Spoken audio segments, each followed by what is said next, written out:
have said it before and I will repeat what I said. If we engage in killing, Biafra will not come. That is one cardinal thing you don't do in Biafra. Go and ask anybody. Anytime you shed an Igbo blood, you kill a fellow Biafran, anything you're looking for will not come. Go and ask all of them. Starting from the death of Mbono Ojike. People don't know how Mbono Ojike died. The man responsible for the death of Mbono Ojike, where is he? Everything he asked for, he got nothing from. Okay, yeah, but now the canon. Look at that here. They understand me.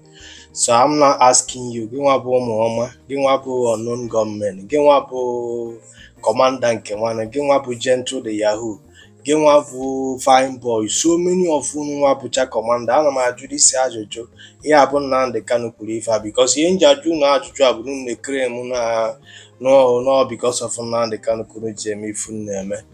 Do you understand what I'm saying? Now, I get a video of my go back and listen to it again. Because if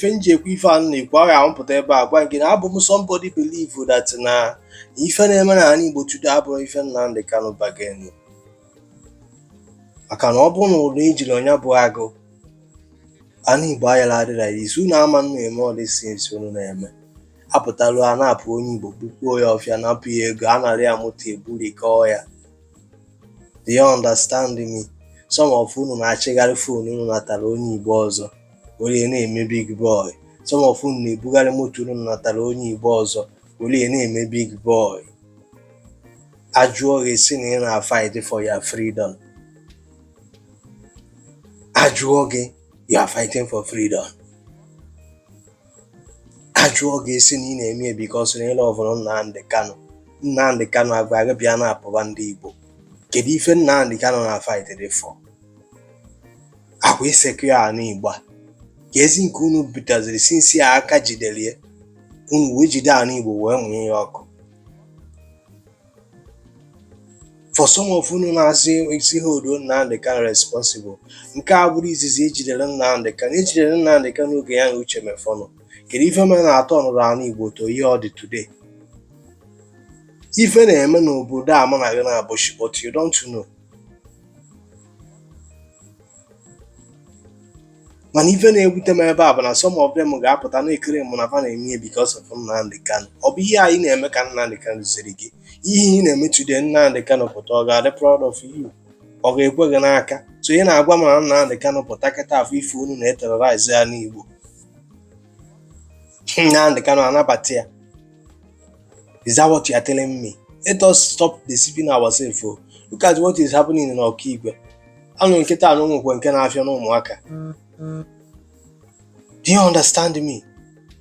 Let there be peace, no if I in a where. If I feel a lot of us on our office, do you understand me? Now, you know, voice in Nnamdi Kanu.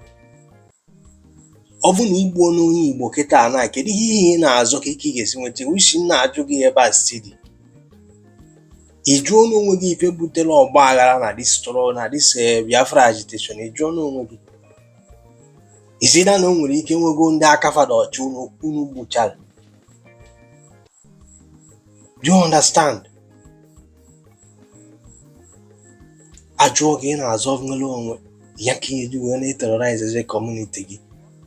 Nyanwa ka ị ga-eji wee bụrụ nke nwa ya abụ nke nwa ya ajụọ gị ajụ ọchịcha, achọ ikwu ozu abịa n'agha ọda, achọ ime mmemme abịa n'agha ọda, analaghị ọda mpiti ebido ikwe. And some of our people nọ na diaspora pụta na support gara ife a. Agwa nga ọ bụla tinye aka gị dị n'ife na-ame na Igbo today na ị na-support this thing that is happening in Igbo land today. Chineke ga-akpọlele gị ọkụ. In no distance time m na-agwa gị ya. Ị ga-analele your own coin mgbe na-adịghị anya. Izida na o metụtara nwanne gị ma ọ na o metụtara onye ma ọkwa na o metụtara gị nwa. Bet me, agwa unu niile na-support ife anụnwa na-eme na Igbo today, you will receive your own coin. Gbakọọla m n'ọnụ ma pụta na-agwa nke bụ eziokwu. Ịkọrọ enu ka na mma na-agba gị eziokwu. Ekenekwe m unu.